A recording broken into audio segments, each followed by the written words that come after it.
Buenas tardes, President Castro, to you, the Cuban government, and the Cuban people. Thank you for the welcome that you've extended to me, to my family, and to my delegation.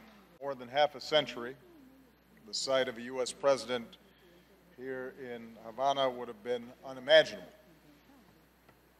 But this is a new day. Es un nuevo día between our two countries. And my wife Michelle and I have brought our daughters. And by the way, they don't always want to go with us. They're teenagers now. They have friends at home and they have things to do, but they wanted to come to Cuba because they understood and we wanted to show them the beauty of Cuba and its people.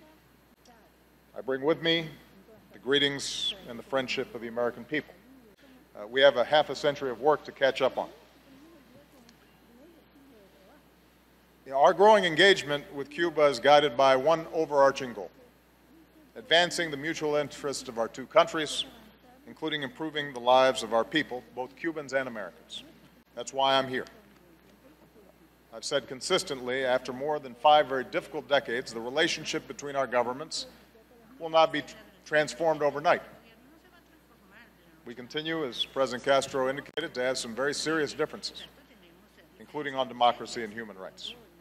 And President Castro and I have had very frank and candid conversations on these subjects. The United States recognizes progress that Cuba has made as a nation, its enormous achievements in education and in healthcare. And perhaps most importantly, I affirm that Cuba's destiny will not be decided by the United States or any other nation.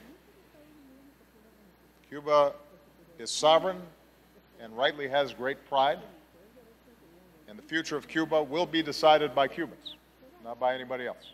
And Castro has also addressed what he views as shortcomings in the United States around basic needs for people and poverty and inequality and race relations, and we welcome that constructive dialogue as well, because we believe that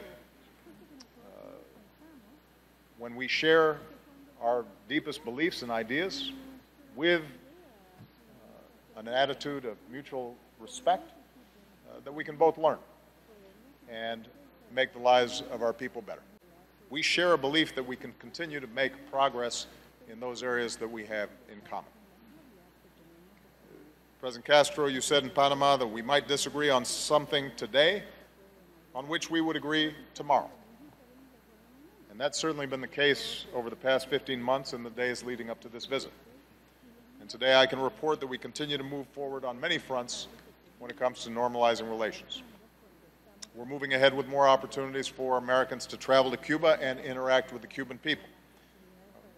Over the past year, the number of Americans coming here has surged. Last week, we gave approval for individual Americans to come here for educational travel. U.S. airlines will begin direct commercial flights this year.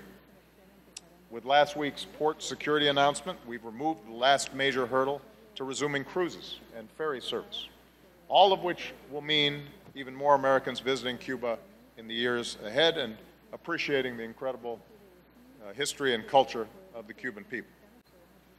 We're moving ahead with more trade.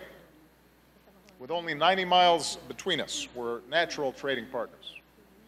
Other steps we took last week, allowing the U.S. dollar to be used more widely with Cuba, giving Cubans more access to the dollar in international transactions, and allowing Cubans in the U.S. to earn salaries. These things will do more to create opportunities for trade and joint ventures. We welcome Cuba's important announcement that it plans to end the 10% penalty on dollar conversions here, which will open the door to more travel and more commerce. And these steps show that we're opening up to one another. With this visit, we've agreed to deepen our cooperation on agriculture to support our farmers and our ranchers. This afternoon, I'll highlight some of the new commercial deals being announced by major U.S. companies. And just as I continue to call on Congress to lift the trade embargo, I discussed with President Castro the steps we urge Cuba to take to show that it's ready to do more business, which includes allowing more joint ventures and allowing foreign companies to hire Cubans directly. Under President Castro, Cuba's set a goal of bringing Cubans online, and we want to help. At this afternoon's entrepreneurship event, I'll discuss additional steps we're taking to help more Cubans learn, innovate, and do business online, because in the 21st century, countries cannot be successful unless their citizens have access to the internet. Even as Cubans prepare for the arrival of the Rolling Stones, we're moving ahead with more events and exchanges that bring Cubans and Americans together as well. We all look forward to tomorrow's matchup between the Tampa Bay Rays and the Cuban national team. More broadly, we're moving ahead with partnerships in health, science, and the environment. The road ahead will not be easy. Fortunately, we don't have to swim with sharks in order to achieve the goals that you and I have set forth. As you say here in Cuba, echar para adelante. Despite the difficulties, we will continue to move forward. We're focused on the future, and I'm absolutely confident that if we stay on this course, we can deliver a better and brighter future for both the Cuban people and the American people. So, muchas gracias.